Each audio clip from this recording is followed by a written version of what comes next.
Thank you for joining us. It's Insight on Citizen FM 93.7. My name is Lawrence Omoyele. The momentum in the political scene is gathering steam at a very dizzying pace.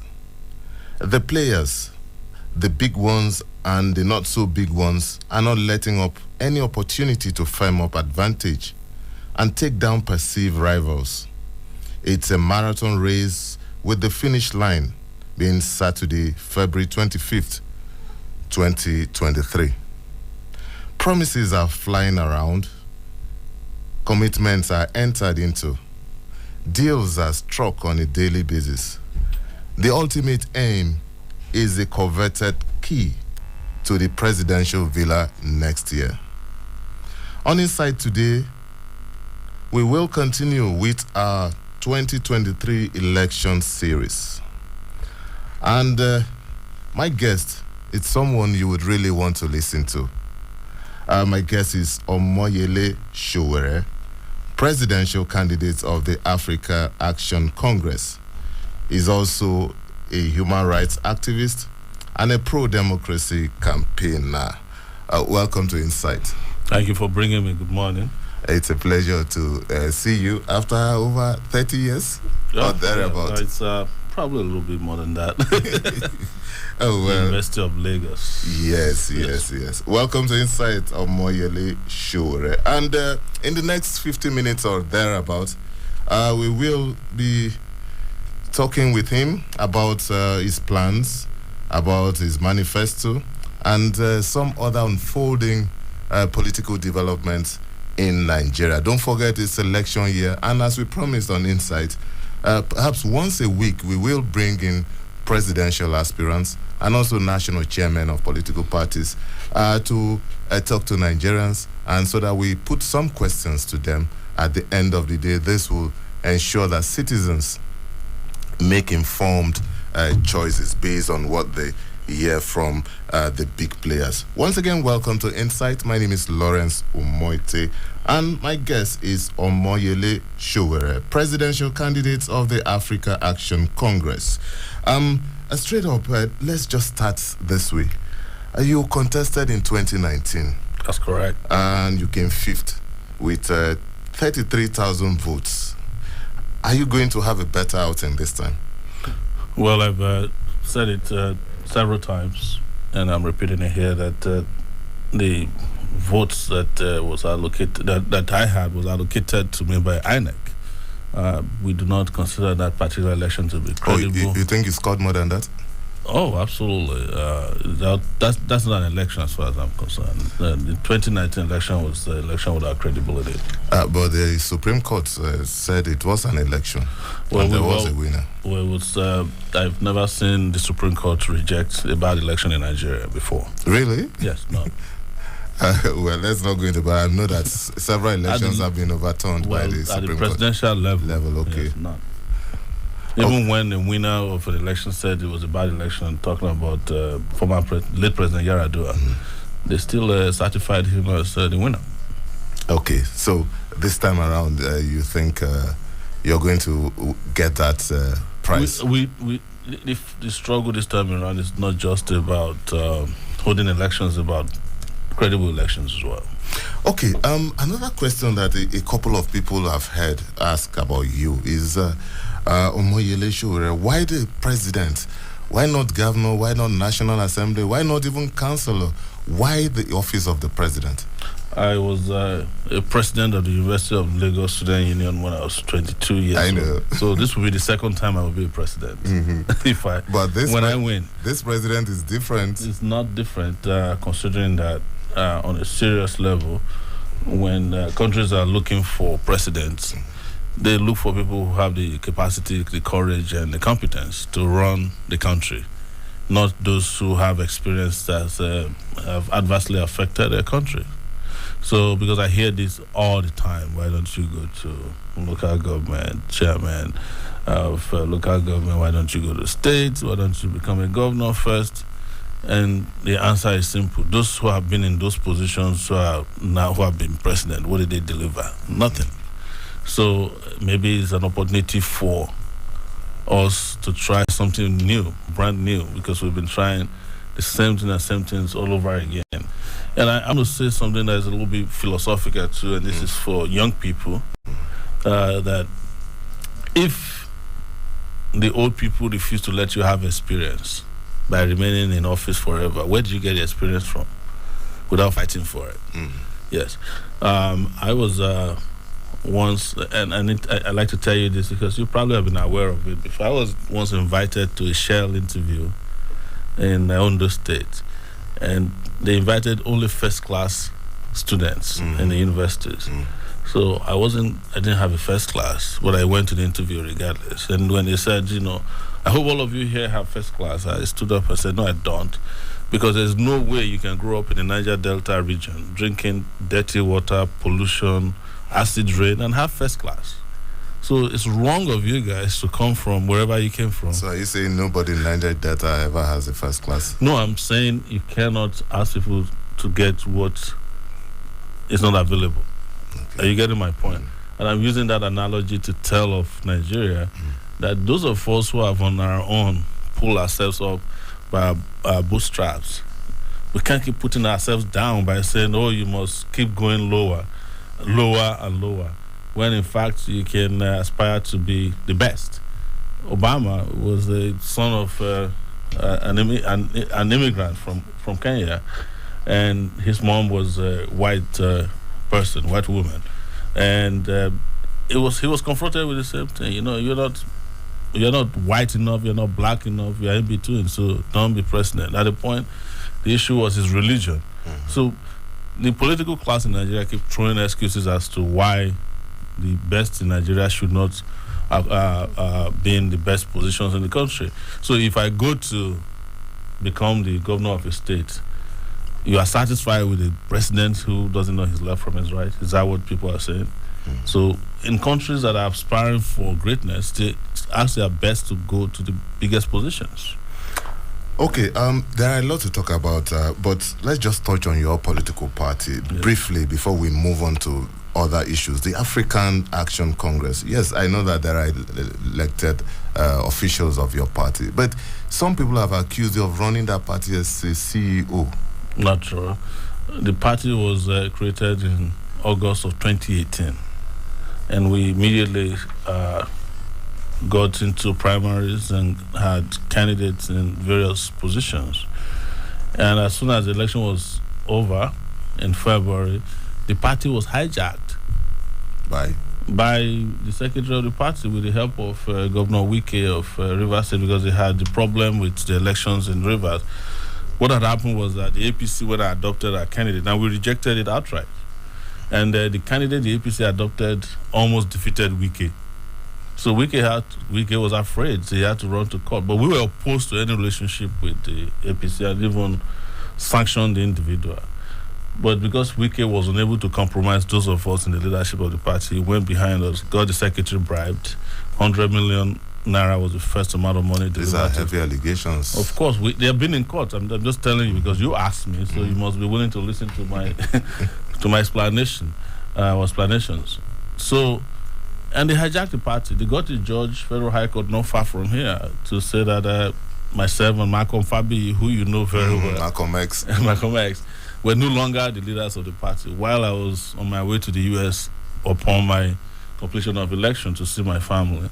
And that was how they took over the party for between maybe around March or so till June 2nd this year. So how could I have been CEO of a party that I did not run for that period? So we went to the Court of Appeal, fought and got the party back June 2nd.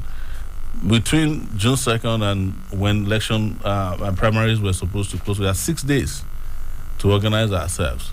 So who was the CEO of the party? Is it the guy who ran it for 6 months, or the guys who have been running it since 2019 until 2022? So people make all these make up all these allegations just so that they can. All right, if you're just joining us, this is Insights on Citizen FM 93.7, and my guest is Omoyele Sowore, presidential candidate of the Africa Action Congress, and he has been talking about what his party intends to do and what he intends to do if he wins the presidential election. Now, let's get to the meat of the issue.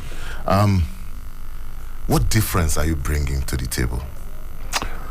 I've had serious experience about Nigeria, leadership in particular, and I define this experience by physical involvement in political issues in Nigeria and observation of the political leadership crisis in Nigeria over the last 3 decades. And you are my witness. We started at the University of Lagos. At the University of Lagos when we were student leaders. You were always getting me into trouble. When we were student leaders, we had to study. Sorry. Excuse me. Yeah. Yes. We had to study, all night long, and during the daytime, we had to fight for democracy. It was a huge amount of task on our shoulders.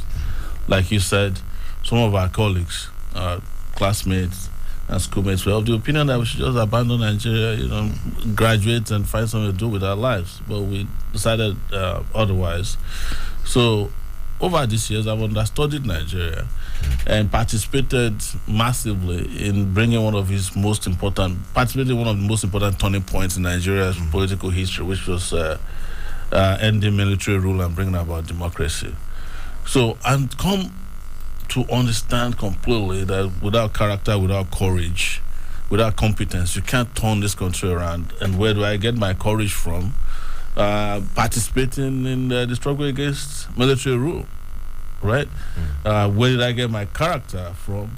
Ensuring that all the temptation that was thrown at me when I was a student leader, I did not fall for any of it, including when student leaders were being bribed with 505. Most people don't know what the 505 Peugeot car is today because it's extinct practically. And the consistency over these years shows that having understood the problems, having understood Nigerian problems, and Nigerian problems are categorized into 2. There are ones that are institutional, characteristically corruption, lack of electricity, and there are some that are foundational.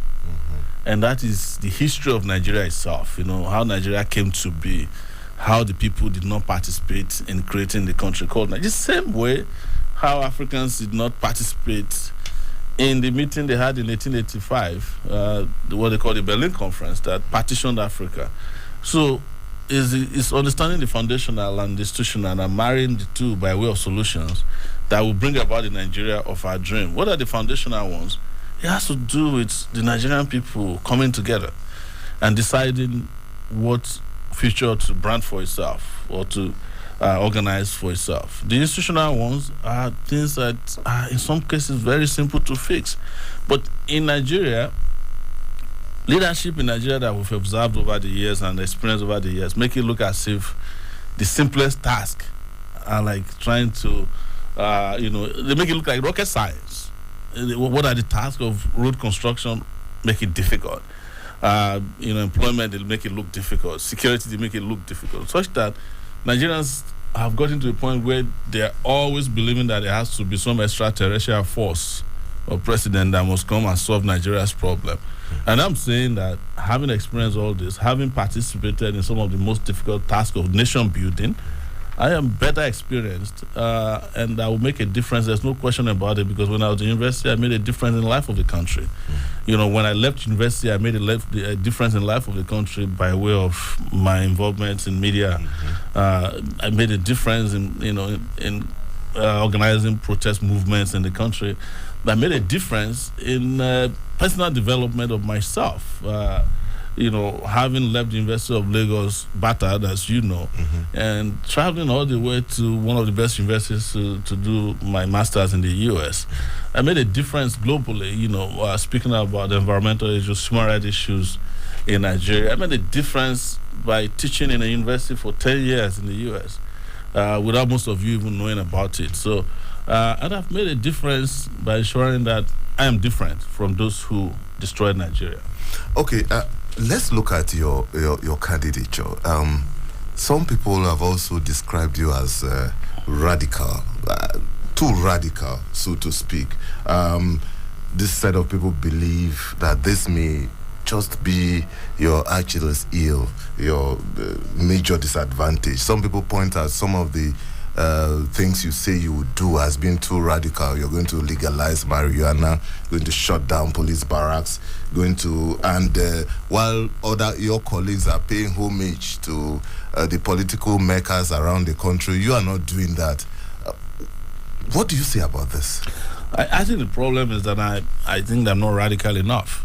You cannot say that about South Africa when they wanted to deliver themselves from apartheid. They had to go for the most radical among them to take the battle and the mantle of leadership to the front door of apartheid South Africa.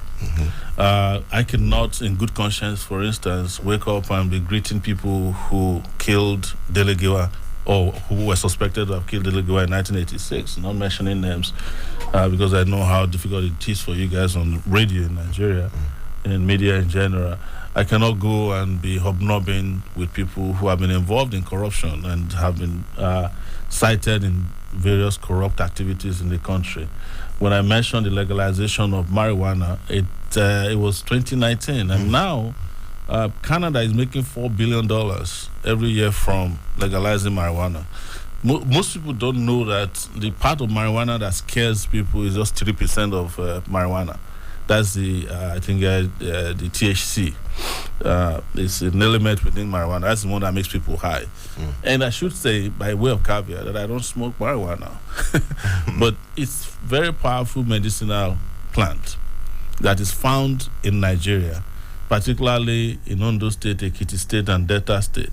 And I know, it's not a matter of belief, having researched over these years, that they have just beyond the value of the smoke. You can use marijuana to make clothes. They are stronger than cotton. You can use them to build house. There's something they call hempcrete, which is different from concrete. And it's found out that that particular building material is even stronger and better and is more durable than cement in building houses. You can use them to cure cancer. You can use them in curing arthritis. And a lot of people don't know that the cannabinoid oil they buy, even from places here in Abuja, is made from hemp. They don't understand it because a little bit of it is 50,000 naira, just a little bottle, small bottle. So I am saying, if you have it and you come around and tell us every year that you have burnt 1.5 trillion naira worth of marijuana. What is the annual budget of Nigeria? 20 trillion this time around. Why are you burning 1.5 trillion naira that you could use? We could have been selling marijuana to fund ASU so that there won't be ASU strike. On a lighter side. So the rest of the world has caught up to this particular golden plant. And we are still here in our own very backward nature, burning down this particular plant. You also mentioned the issue of barracks. I mean, barracks have become an eyesore. I'm sure those who are living in barracks themselves are living at subhuman level, to the point that this particular proposal was a relief to a lot of police officers and who have reached out to me. What I propose is that every police officer in Nigeria should be supported with a housing scheme that will let them own their houses instead of living in barracks perpetually. Because when you retire, you have to leave the barracks. So where do you go from there? That's my concern. And already they've started some small-scale housing scheme for the police, which means that they have even agreed with me before I came out and said this. An average police officer starting from ASP, some of them even privates in the police, are already part of the housing scheme in the police. I'm just saying that we will expand that intensively so that those 350,000 police officers in Nigeria can have 350 houses into which they can retire. Or if they die in the course of duty, their families don't have to live at the mercy of the people in the barracks. So these are things that we all know. But a lot of leaders, or so-called leaders who are aspiring to be president of Nigeria, don't have the courage to talk about these issues. So I'm privileged to know and be willing to speak openly about this. There are several other programs. I think you've also heard that we are planning to scrap the 1999 Constitution because it's a fraudulent document. We'll come to that. It's not our Constitution. We'll come to that, and we'll it's a military Constitution. Dwell extensively on that. But this is still Insight on Citizen FM 93.7, and my guest is Omoyele Sowore, presidential candidate of the African Action Congress. Insight will take a short break. And when we return, we'll throw the phone lines open and you can be part of this show. Please don't go away. I think we also heard that we're planning to scrap the 1999.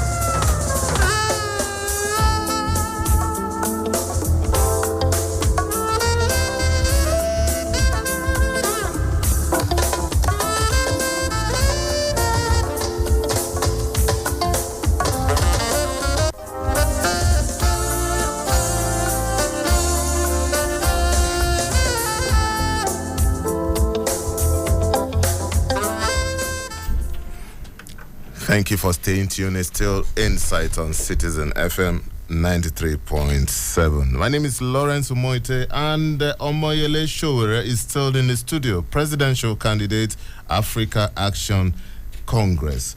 Let's look at some issues. There are critical issues that Nigerians would want to know. The position of presidential candidates. One of them is power. How do you intend to tackle the power situation? I think we should make it energy instead of power.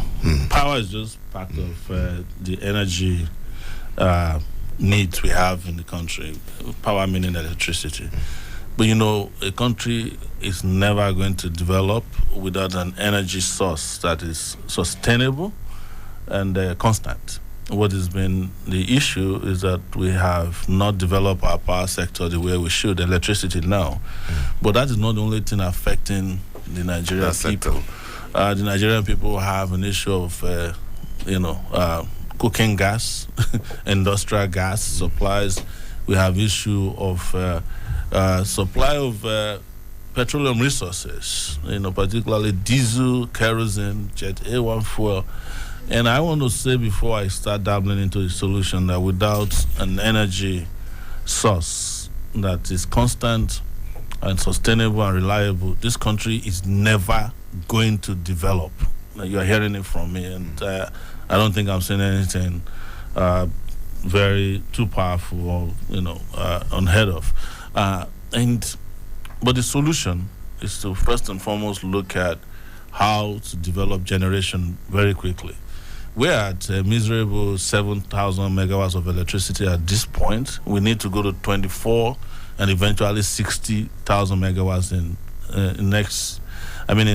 8 years. That's starting from 2023. 8 years from there, we must get to 60,000 at the minimum. And then while we are doing that, also developing our transmission capability and distribution networks across the country. And the way to do it is to adopt an energy mix strategy that involves using particularly renewable energy sources. I have been quoted of saying this, that if we can get Sambisa Forest back from Boko Haram, we can make it a solar farm that would generate only less than 5,000 megawatts of electricity. We need to look for ways of increasing the hydro opportunities that we have, including, and I should say this because a lot of people don't know why Kogi is flooded today.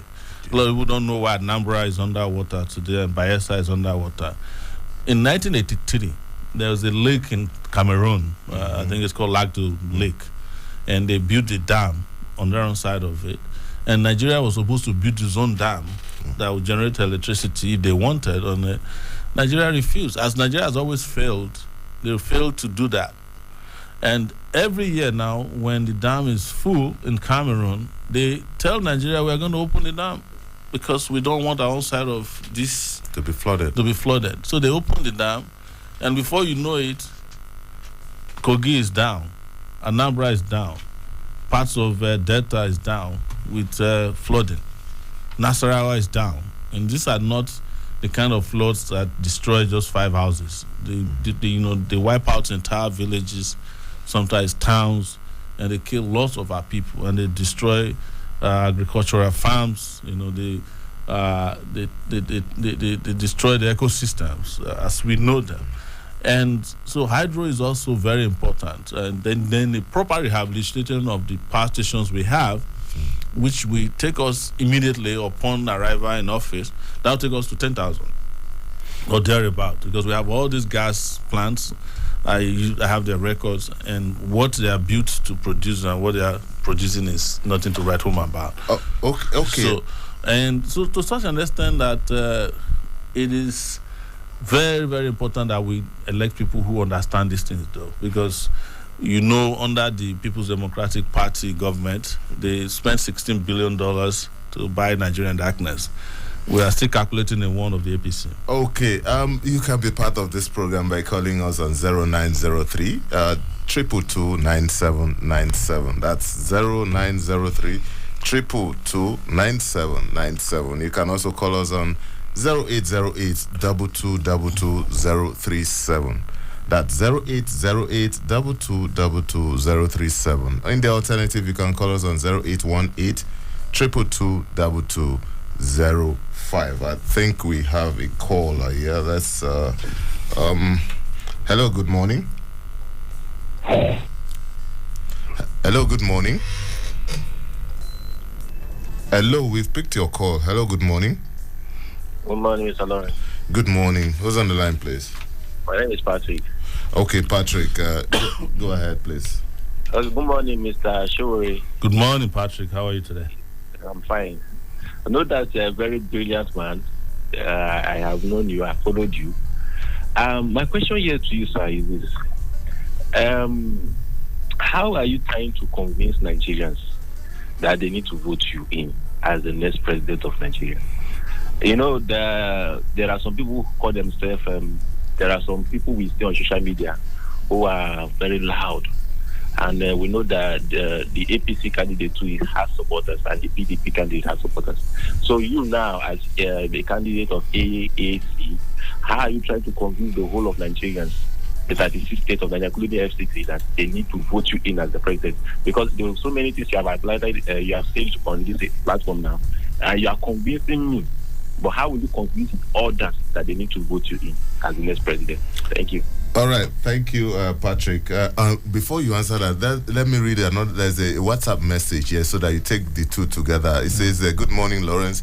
Thank you so much for bringing Omoyele Sowore onto your program. My question for him is, how will he tackle the level of unemployment if he becomes the winner of the 2023 elections in Nigeria?" So you can take the two together. Well, thank you very much, Patrick, once again. And I'm doing my very best. And one of it is this radio show today, where we are reaching a sizable number of listeners.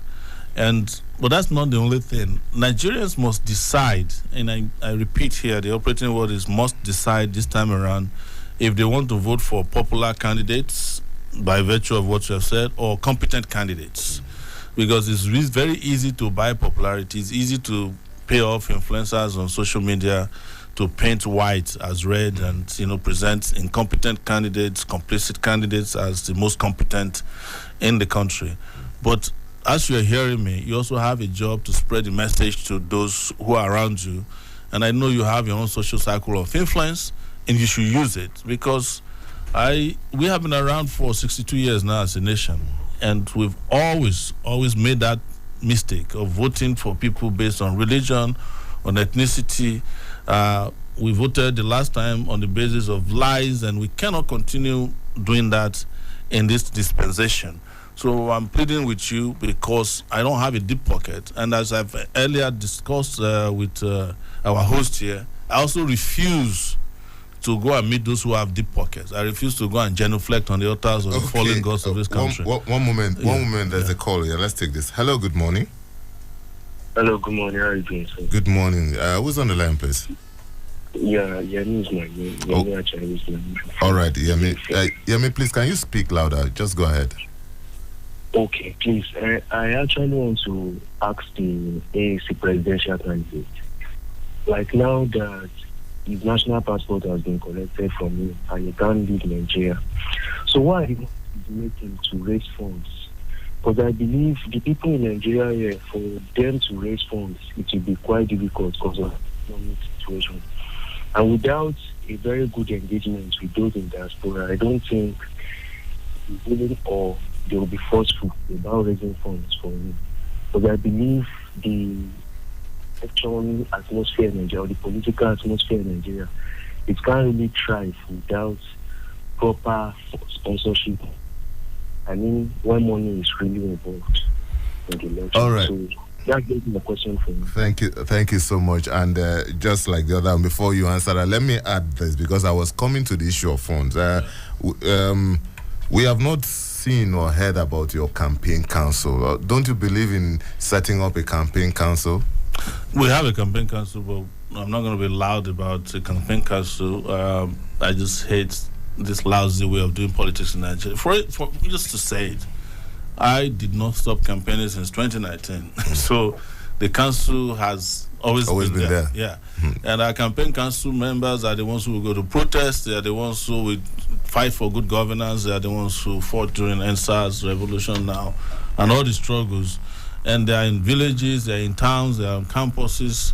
So we don't want to have this bogey of a campaign council so that we can make you feel like we have bought new clothes to show to you on TV. It's for people to go into every nook and cranny of the country and campaign. That's the most important person.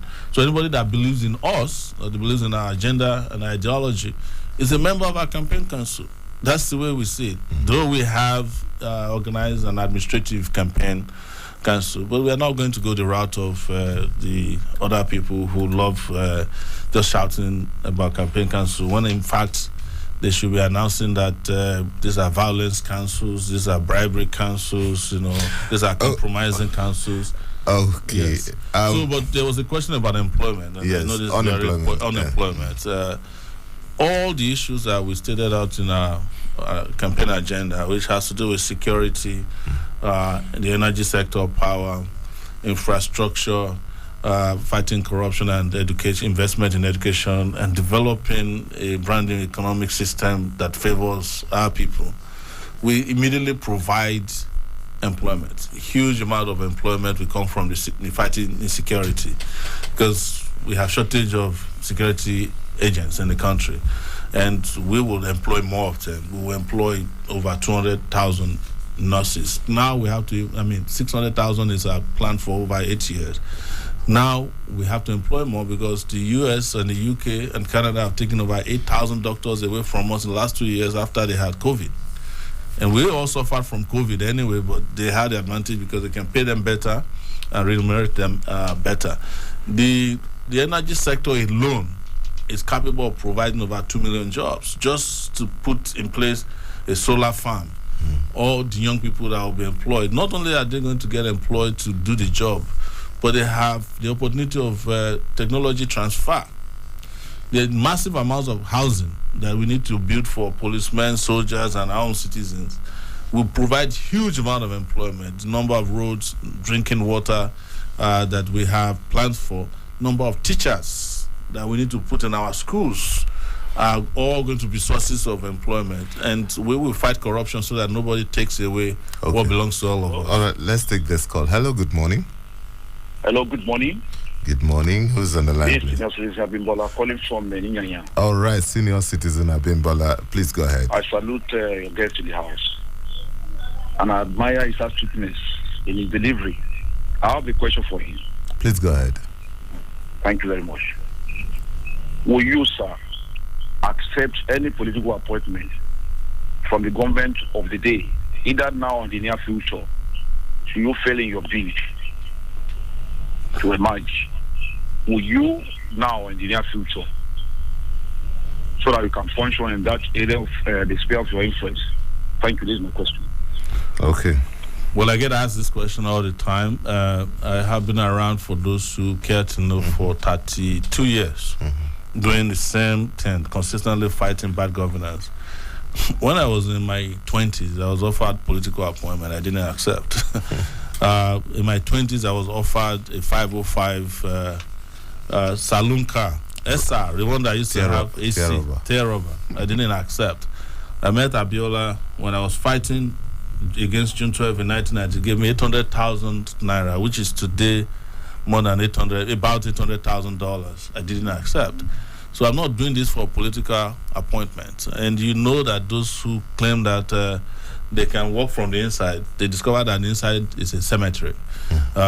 We have examples of our friends who used to be in the human rights world, and when they get into government, they start observing the table manners of, if you are eating, don't talk. So I'm not going to be like that. I have independently, been able to bring myself up without relying on anybody. I didn't rely on anybody to go to school. I didn't have godfathers to travel out of Nigeria. I didn't have any godfathers when I created one of the global media companies in this country. I started with a $600 laptop. So I don't need a political appointment to survive, which is what most people do. But I will continue to serve the Nigerian people in whatever capacity is required of me, either I'm in government or outside of government. The only way I want to participate in government is to be able to influence the social, political, and economic development of my country in the capacity of president. That's how I presented myself this time around. All right, let's take this call. Hello, good morning. Hello, good morning. Oh, I think we lost that. Let's look at this issue. It's still part of energy. The subsidy question. Yeah. Over the years, I'm sorry, I think the line is, but let's take this call. Hello, good morning. Hello, good morning, Mr. Lawrence. Good morning, sir. Good morning to our guest, Mr. Sowore. Good morning. How are you today? I'm fine. We know and we believe that you have good intention and good promises to Nigeria. The question I want to ask is, every politician has good promises before they enter into office. But once they enter into office, their government will be hijacked by the so-called, I quote, cabals or kitchen cabinet. So how are you going to handle your cabals once you come into office? All right, go ahead. Yeah, if there's a word known as cabacide, I will use it I will ascribe it to myself. I've fought against cabals my entire life. I don't like them, and I would never tolerate them around me. I fought against the military cabals when we were in the university.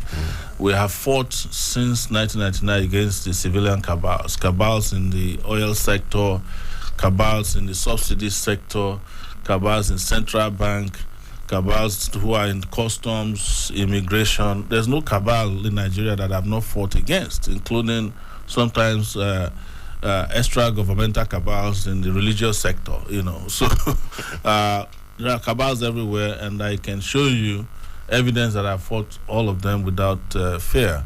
And I have scars to show for fighting these cabals, political, social, cultural, all kinds of cabals. Okay, let's move on because we are gradually running out of time. You were 22 years when you became the president of the University of Lagos Students Actually, 21. At the age of in 1992. Okay, yes. So, what do you make of student unionism today? Oh man, I don't even want to go there. The student unions of today have become an appendage of the state. Not only are they an appendage, they have become an oppressive system against students. And how you describe it is their quest for the paraphernalia of office. A student union leader who is more interested in driving a big car as opposed to fighting for rights of students. In our days, at the University of Lagos, we arrived at the University of Lagos paying 45 naira as school fees. We left paying 45 naira as school fees. That was how so many of us were able to graduate. I'm sure if you did your poll in the university in those days, only about 20% of students could have afforded even that 45 naira. My father gave me only 20 naira to pay school fees. I had to be going from house to house in Lagos to my uncles and cousins to gather the rest of the money. And then they had to pay accommodation of 90 naira. Today, a lot of students are unable to afford college education. They can't even afford secondary education. Some can't even afford primary education. I now hear that there's another layer of education, which is you drop your child to sleep in a place they call crèche, and that one is even more expensive than university education in some places. All these things are problems created by lack of students' activism, and in every part of the world, students activists are the ones who are trained as leaders that eventually take over their country. You can imagine. I finished from the University of Lagos in 1994, 95 eventually. I'm 51 years today. I'm being told that I should go back to to go to local government because they have ruined all the opportunities for people to have social progress, political progress. They blocked it. And a lot of our people have now gotten to the point that they have internalized that inferiority complex and oppression. They don't believe that they can be president. Whereas the age of presidency is 35 years old. A 51-year-old man is seen to be too ambitious, too ambitious to be president of Nigeria. But Obama became the president of the U.S. in his 40s. His 40s. Clinton in his 40s. JFK, John F. Kennedy, was 39 years old when he became the president of the U.S. So you have in this country today gerontocrats, people who are using our public offices as hospitals and old people's home to take care of themselves and their cronies. What I'm saying is that going back to NANS is unconscionable, or student leadership in this country, that we have the kind of student leaders that we have today. And I hope that will be changed by the students themselves. Because this is a part of the reason why ASU has been on strike and students couldn't raise a finger. Okay, since we are still talking about the universities and students, I just have to squeeze this in. Now, a lot of people have talked about university autonomy. Yes. And there's some others who say, oh, that will mean students paying more. Where do we go? How do we resolve the issue of the universities without unnecessarily burdening the student in terms of payment of school fees? What smart way can we address this issue? Briefly. The smart way to address it is that you can have university autonomy and also have funding of education. They don't have... The reason why ASU or University of Autonomy is important is that governments don't go and interfere in the running of universities.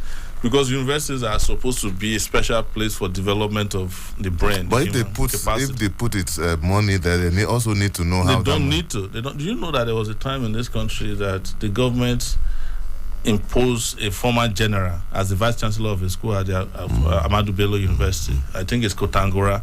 That's what the issue of autonomy was. How do you put an ex-general to run a university? I don't think the man even attended university before he retired from. It's not your money. It's the money of the public. It's taxpayers' money. Put it where they want you to put it and forget about interfering. What about accountability? Accountability can be established without interfering with the universities. If you give them money, you must. The system states clearly how to spend the money. The universities themselves have a budgeting process. University lecturers are not meant for rigging elections alone. In Nigeria, they are supposed to develop tools that will make society function. All right, let's take this last one, if we may. You still have a treason charge hanging on your head. Is this not a baggage as you go on this journey? There's never a time in my life since I started activism that there's no one baggage or the other. It is what goes with the territory of resisting oppression. It goes with it. You can have, when Mandela became the president of South Africa, he was still designated as a terrorist in the U.S. So as long as you're doing right and we have bad governments in place, something got to be hanging on your head. And if it's not treason, it's hunger. If it's not hunger, it's starvation. If it's not starvation, it's insecurity. If it's not insecurity, it's bad roads. If it's not bad roads, it's bad hospital. Something got to be hanging on your head as long as you have bad government in place and you resist it. All right, I think, okay, we still have 1 more minute or thereabout to squeeze in one more question. You have constantly queried the 2019 election result in a lot of your media outings. Do you think the 2023 election result would be different? In your opinion, is there going to be something fundamentally different this time? I want to believe it would be, because the public would demand for a more transparent election.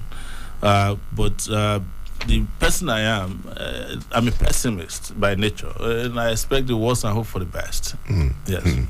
Okay, I remember that for 3 years you were not able to leave Abuja. There was a restraining order. Yes. I was just wondering, how was it being restricted? Because I know you to be a restless person. How was it easy to be confined to the FCT for 3 years?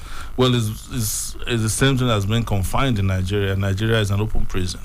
Really? Yes, if you can survive in Nigeria, trapped in it, you can survive anywhere. Oh, well, that's how much we can take of this program. It does look as if we can continue on and on. But then that's how far we can go on this program. My guest has been Omoyele Sowore, Presidential Candidate, Africa Action Congress. Thank you so much for your interventions on Insight. Thank you for bringing me. And we hope that as the campaigns gets hotter and hotter, one of these days we may have cause to bring you back on Insight. Just let me know. Oh, well, that's our package on Insight. The program returns tomorrow with another interesting edition. My name is Lawrence Omoite. Enjoy the rest of your day.